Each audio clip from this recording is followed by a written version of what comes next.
Yes, well, I was born round the corner at Basford House, Stretford Memorial Hospital, and came here at about 9 days old, and I've lived here ever since. That's on Upper Chorlton Road above the shops. On Upper Chorlton Road, that's right. What are your first sort of memories of the place? Because your family had the shop, didn't they, downstairs? Yes, it was newsagents, stationers, fancy goods, and a circulating library. Circulating library? Yes, we had quite a lot of books, hundreds of books that people could take out for a week for a charge of about threepence, I think, 3 old pence. Did they use that in preference to Chorlton Library? Or? Yes. That's interesting, isn't it? Yeah. There's a famous photo. Is it of your father or your grandfather at the front of the shop? It was my father, aged 7, just after they'd moved here. And the shops were built in 1909, and my grandfather and grandmother were the first ones to move in. You could have had any of the shops. And they chose this one? And they chose this one, I think, because my grandmother liked the view from the back down the gardens of Seymour Grove rather than looking at the backs of the houses. So what were the shops like then here? You didn't need to go to Chorlton. You had everything here, from butchers, and bakers and greengrocers, and even hairdressers, gents hairdressers, as well as millinery shops for the ladies, and dairy, boots, the chemists, as well as a shoe shop. So it was very varied, wasn't it, for a small parade? Oh yes, yes. Yeah. It was on the Darley Park estate. They'd been built, the houses and the shops had been built on what used to be the grounds of Darley Hall, where one of the directors of Rylands lived. I was there all my working life. Did you enjoy it? Yes, yes. How did it change, though, over the years? It must have changed quite a lot. Or was it very much the same? Yes. Well, the library went. It was no longer viable, and we bought the next door shop and moved the newspaper business over to that shop, which already had confectionery. So that made it a CTN, as they call it, confectionery tobacconist newsagents, and kept this as the post office and stationers and fancy goods and greeting cards.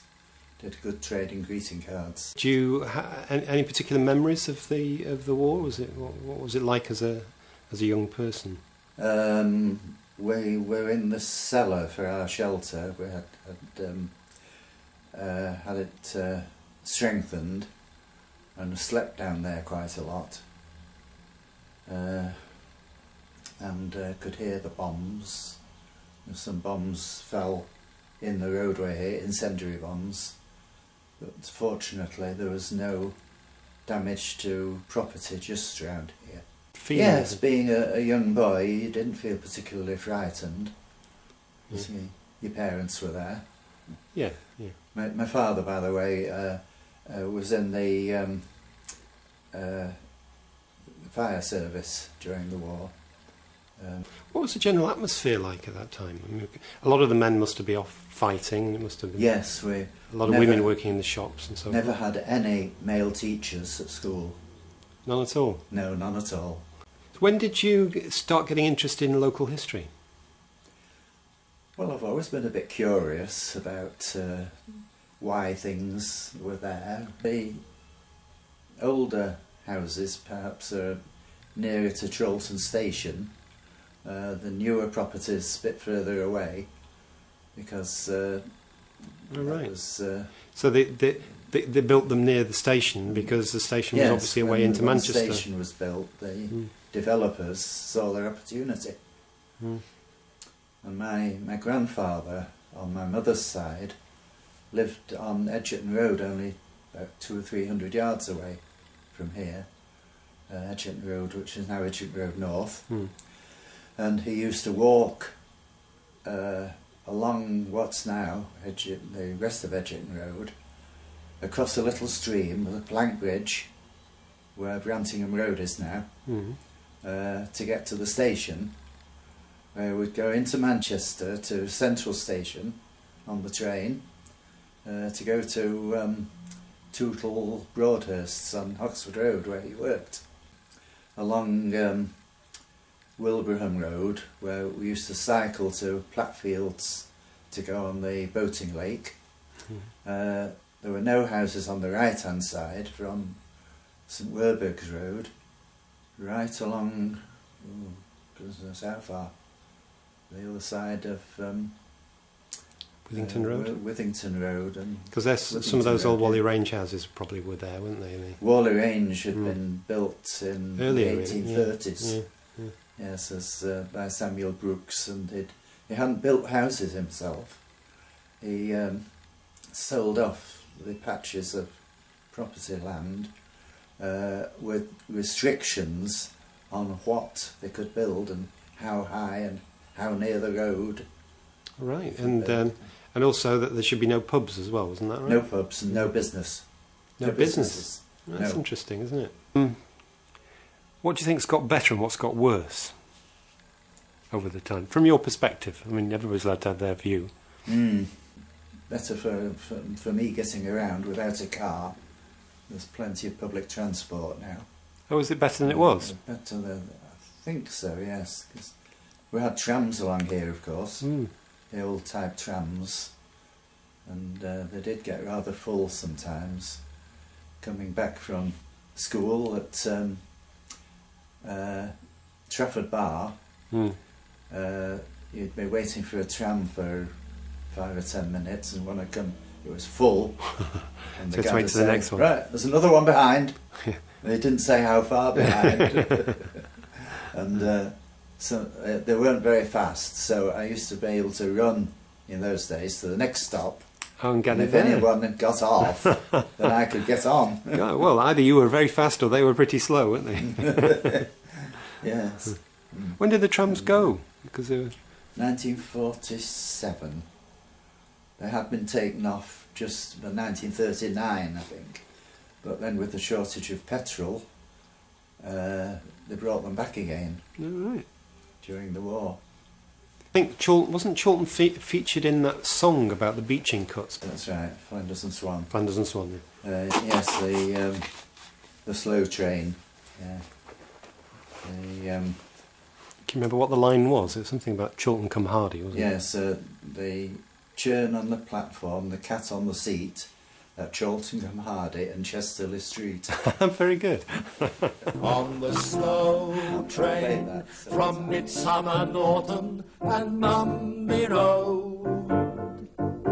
No churns, no porter, no cat on a seat at Chorlton-cum-Hardy or Chesterley Street.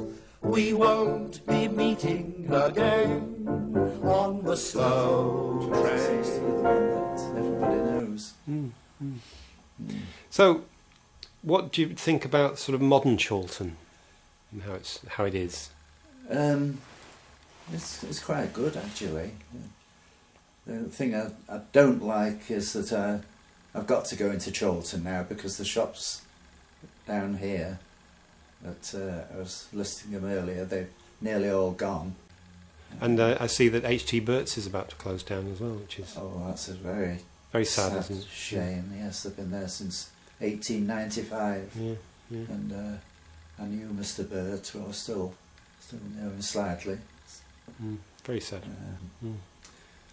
But I'm glad Chorlton still has quite a thriving community of small shops.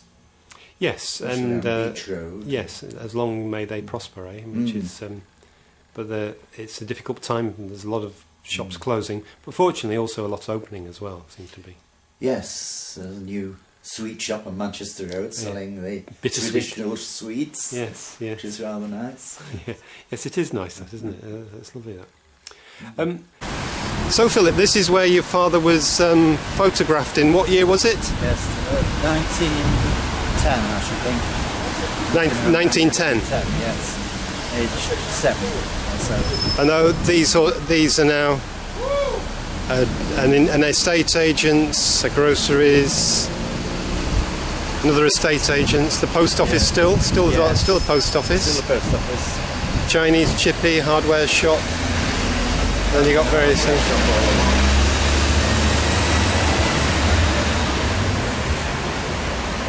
A bit noisier, I imagine now. Yes. Hi again, Philip. We're outside the North Star Delicatessen. Do you remember anything about this part of Chorlton or how this has changed? Not a great deal, actually, apart from... Those flats are relatively new, aren't they? Oh yes, it was a field with cows on it. Yeah, and also there was a bomb that went off just behind it during the war. This is where it was hit by the bombs aiming for the railway line, I think. That's right, yes. Yeah. That and Cheltenham Road. Yes, just behind it. Yeah. Cheltenham Road by the Manchester Road Bridge. Anyway, let's go and get a coffee.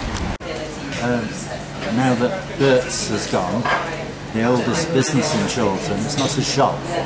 It's probably Pepperdine's, the funeral directors. Of course, yes. Third generation. They're on the third generation? I think so, yes. So they're probably, what, early 19th? Early 20th century.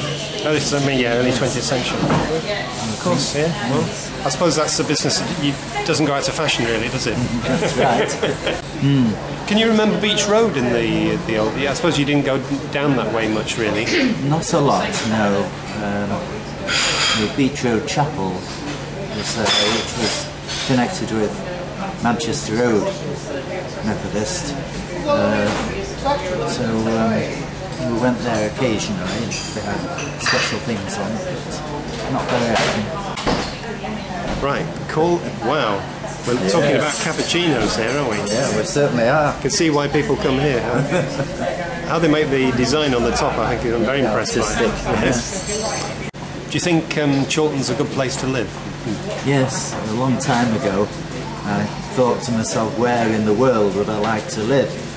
And I narrowed it down to continents, countries, cities, towns, villages, and in the end I came up with Chorlton-cum-Hardy. Well, that's a pretty good choice, I think. Good note to end on.